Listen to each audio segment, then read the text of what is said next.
Break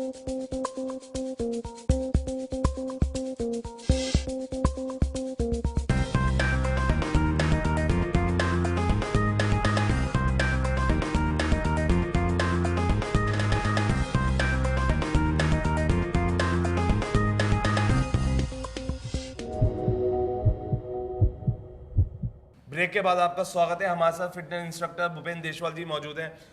Bhupendra जी, अब आपसे जानना चाहेंगे कि आपने इतने सारे फिटनेस टिप्स दिए हैं, जाहिर है हमारे यंगस्टर्स को काफ़ी अब जज्बा मिलेगा और वो बिल्कुल ध्यान देंगे जब भी वो अपने फूड सप्लीमेंट्स की बात अपने फिटनेस इंस्ट्रक्टर से करेंगे।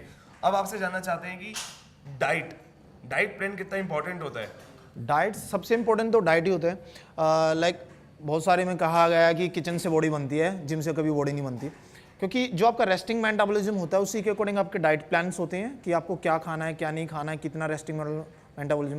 पहले तो मैंने आपको पहले भी बताया था कि आप चेक कराइए ट्रेनर से कि आपके लेवल्स क्या हैं बॉडी के। मान लो कि आपका 1500 रेस्टिंग मेटाबॉलिज्म है या 2000 है, ये तो नॉर्मल हो गया। फिर उसके बाद आपने 500 कैलोरीज आपने वर्कआउट में बर्न कर दी, टोटल हो गई आपकी 2500 कैलोरीज। तो कम जब इन कैलोरीज से आप ज़्यादा की डाइट लेंगे तो आपका साइज बढ़ेगा, और इनसे कम लेंगे तो आपका साइज वेट सब कुछ कम होगा, और यही इतनी कैलोरीज आप लेंगे तो उस चीज़ को आप मेंटेन कर पाएंगे। तो जैसे कि आपने कंडीशन में पूछा कि वेट लूज की कंडीशन में आप क्या खाएं क्या नहीं खाएं, तो सबसे पहली बात है कि आप अपने रेस्टिंग मेटाबॉलिज्म चेक करा, आपका 2500 रेस्टिंग मेटाबॉलिज्म आ गया, तो उससे कम की डाइट हमें बनानी है। तो उसमें हमें लेस कार्ब्स, सबसे जरूरत है कार्ब्स हमारे सारी चीज़ों में, हम इंडियंस हैं, सब चीज़ों में कार्ब्स ही बहुत ज़्यादा खाते हैं, चपाती राइस सारी, उन चीज़ों को बहुत अवॉइड करना है। स्पेशली डिनर के टाइम तो हमें आप स्प्राउट्स लीजिए या सैलेड लीजिए या सूप लीजिए बस। और डे टाइम पे आप हैवी कैलोरीज ले सकते हैं। लंच ब्रेकफास्ट में आप स्टार्टिंग करें आपकी डाइट से। स्टार्टिंग में आप मॉर्निंग में कोई भी ग्रिल्ड सैंडविच या आप 2 एग ले सकते हैं, ओनली वाइट, आपको येलो एग्स नहीं लेना है बिल्कुल भी। और उसके साथ आप स्प्राउट्स, दूध ले सकते हैं, एक गिलास स्लिम मिल्क। और उसके बाद लेकिन आपको क्या करना है कि एक बार पेट भर के नहीं खाना है। आप छोटे छोटे मील्स में 5 से 6 मील आप लेते रहिए पूरे दिन में, आपको पता भी ना चलेगा और बॉडी डाइजेस्ट करती रहती है। और लंच टाइम पे आप थोड़ा सा हैवी लंच कर सकते हैं, लेकिन उसमें लेस कैलोरीज का कार्ब्स होना चाहिए, और उसमें आप सैलेड और आपका कर्ड्स आइटम वो ज़्यादा चीज़ें होनी चाहिए। सैलेड पे आप फोकस रखिए, और ऐसे ही आपको इवनिंग टी भी लेनी चाहिए, उसके साथ बिस्किट्स ले लीजिए कुछ भी। और आपको एक कैलोरीज एक ऐसी मैटर करती हैं कि आप डाइट का प्ले क्या होता है कि आपने वर्कआउट किया, उसमें आपकी इतनी एनर्जी वेस्ट हो गई, और उसके अपोजिट आप जो डाइट ले रहे हैं वो मैटर बहुत जरूरी करती है, आपने क्या खाया क्या नहीं खाया है। और जो आपने खाया है तो उस चीज़ के अकॉर्डिंग आपका, क्योंकि हमारी बॉडी क्या होती है, रिस्पॉन्ड करती है आपके वर्कआउट्स के अकॉर्डिंग। जैसे कि आपने टोटल बॉडी कंडीशन वर्कआउट करा तो आपकी पूरी की पूरी बॉडी एक्टिव है उसी टाइम पे, तो आपको जब आप उसके अकॉर्डिंग डाइट लेंगे तो आपको डाइट भी ऐसी लेनी पड़ेगी कि हमारे सारे बॉडी पार्ट्स में हम टाइमली इन्वॉल्व कर सकें उस चीज़ को। और जैसे कि अपने प्रोटीन के बारे में था, प्रोटीन की डाइट बहुत ही मस्ट है।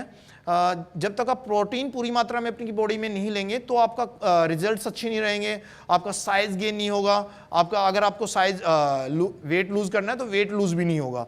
और जैसे कि कंडीशन में आप वेट लूज की कंडीशन में तो आपको बहुत सारों ने बताया कि फैट बर्नर लेने चाहिए, लेकिन कंडीशंस पे आपके रिकमेंडेशन। लेकिन आप कॉफ़ी पे आप फोकस कर सकते हैं, क्योंकि जितने भी आपके फैट बर्नर्स होते हैं वो कैफीन होता है, और उस कैफीन हमारा कॉफ़ी से भी होता है। आप कॉफ़ी की ब्लैक कॉफ़ी आप 2-3 ज़्यादा ले सकते हैं। अर्ली मॉर्निंग आप जैसे ही उठते ही आप एक गुनगुना पानी में शहद डाल के और उसमें नींबू लेके वो ले सकते हैं, क्योंकि ये चीज़ आपकी रेस्टिंग मेटाबॉलिज्म को बढ़ाती हैं। और जितनी भी आप हो सके फाइबर डाइट लीजिए, ओट्स लीजिए और दलिया खाइए, ये ऐसी चीज़ें जो आपकी रेस्टिंग मेटाबॉलिज्म को बड़ा हाई करती हैं।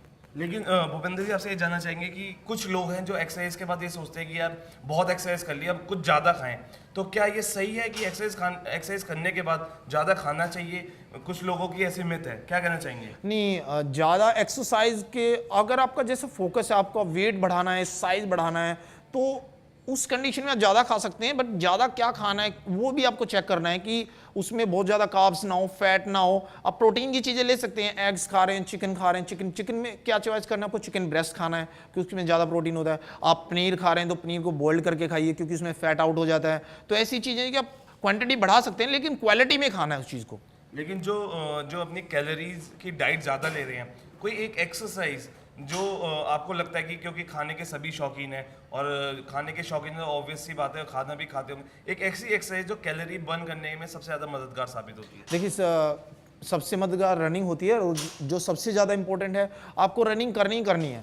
आप वो किसी तरीके से करिए, या कार्डियो एक्सरसाइज मैंने आपको पहले बताया था कि आपके जिसमें बॉडी पार्ट सारे के सारे इन्वॉल्व हो रहे हैं। आप जंपिंग कर रहे हैं, फुटबॉल खेल रहे हैं, या बॉक्सिंग, कुछ भी एक्टिविटी, कुछ भी ऐसी एक्टिविटी जिसमें आपकी बॉडी ज़्यादा बर्न इन कैलोरीज आपको करती है, एक टाइम पे सारी बॉडी इन्वॉल्व होती है। और मस्ट है कि रनिंग तो आपको करनी ही करनी है, जो कि अगर वेट लूज करना है तो। जाते जाते आपसे एक सवाल जरूर ये पूछना चाहेंगे जी, स्टीरियोड्स आजकल काफ़ी चलन में है जी। यंगस्टर्स बिना सोचे समझे, बिना किसी की जानकारी के बिना स्टीरियोड्स का काफ़ी इस्तेमाल कर रहे हैं बॉडी, हैवी बॉडी के लिए। तो कितने हानिकारक हैं ये स्टीरियोड्स? देखिए, स्टेरॉइड जो हम लेते हैं वो मेरे अकॉर्डिंग, या किसी भी आप ट्रेनर से, किसी भी कोच से पूछेंगे तो कोई आपको नहीं बोलेगा, रिकमेंडेड नहीं करेगा, क्योंकि सारी की सारी अनऑफिशियल चीज़ें होती हैं और कभी भी नहीं लेना चाहिए। एक आपको सबसे बड़ी चीज़ ध्यान में रखनी है कि आपका कंसर्न आपका ट्रेनर बताता है, या कोई वैसे आपका फ्रेंड्स बोल देता है कि आपको ले लो धोखे से, तो हमेशा स्टेरॉइड छोटी फॉर्म में होते हैं और फूड सप्लीमेंट बड़ी फॉर्म में होते हैं। लाइक स्टेरॉइड होते हैं इंजेक्शंस में, छोटे टैबलेट्स में।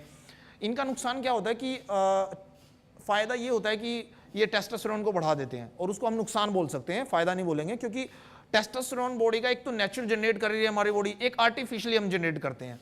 तो उसके बाद हमारी मेडिकली प्रॉब्लम बहुत ज़्यादा होती हैं, आपकी फैमिली लाइफ में और आपके फ्यूचर में हार्ट अटैक, बहुत सारी ऐसी प्रॉब्लम्स हैं जो आपको स्टेरॉइड से आपको फेस करनी पड़ सकती हैं फ्यूचर में, इसलिए आपको स्टेरॉइड के लिए रिकमेंड करेंगे नहीं हम तो ये थे भूपेंद्र जी, जिन्होंने बताया कि स्टीरॉइड्स जो होते हैं काफ़ी हानिकारक होते हैं।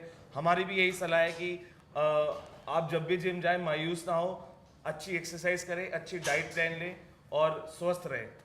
फिलहाल वक्त हो चला है आपसे अलविदा लेने का। अगले हफ्ते फिर हाजिर होंगे लेकर कुछ और fitness tips. Till then take care, bye bye.